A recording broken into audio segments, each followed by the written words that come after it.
سے لے کر 75 تک میں سمجھتا ہوں قومی اسمبلی میں بعض ایسے افراد تھے جو محب وطن تھے اور بڑی لگن کے ساتھ انہوں نے کام کیا، اور ان میں ذمہ دار شخصیتیں بھی حب الوطنی کے جذبے سے سرشار تھی. اس لیے وہ کانسٹیٹیوشن بھی انہوں نے دیا اس ملک کو، پاکستان کی تاریخ میں متفقہ آئین دیا، اور اسی کے ساتھ ساتھ بہت سی اچھی باتیں بھی اس زمانے میں ہو گئی. اور قومی اسمبلی کے ممبران عام طور سے اسمبلی کے اندر جو کارروائی ہوتی تھی اس سے تسلسل کے ساتھ دلچسپی لیتے تھے، اور جس طرح سے اب تماشا ہوتا تھا کہ معلوم قورم ٹوٹ گیا، گھنٹیاں بج رہی ہیں، معلوم سے اسکول میں گھنٹی بجتی ہے، بچوں کو بلایا جا رہا ہے، ریسس ختم ہو گئی، اس طرح سے ایک مذاق وہ نہیں تھا. تو ذمہ دار افراد کو اگر منتخب کر کے قوم بھیجے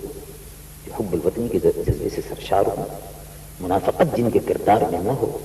تو یقیناً بہتر نتائج جس کے برآمد ہو سکتے ہیں. تو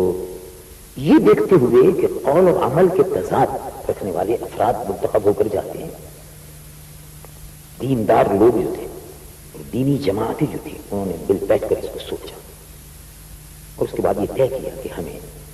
خود اس بات کی جدوجہد کرنی چاہیے، بجائے سے کہ ہم دوسروں کی بیساکھیاں بنتے پھرے، دوسروں پر اعتماد کرتے پھرے، دوسروں کے لیے سہارا بنتے پھرے، ان کے اقتدار کے لیے محیث بنے. اس سے بہتر یہ ہے کہ ہم خود دینی جماعتوں سے تعلق رکھنے والے لوگ اپنی ووٹ بینک کو محفوظ کریں اور دینی جماعتیں متحد ہو کر، متفق ہو کر الیکشن میں باقاعدہ حصہ لیں، تاکہ قومی اسمبلی جو ہے وہ ایک نمائندہ ادارہ ہو جس کا اندرون ملک اور بیرون ملک بھی وقار ہو. اور اس طرح سے جو اسے بے وقار کیا گیا ہے ماضی میں اسمبلیوں کو، ایسی صورتحال پیش نہ آئے.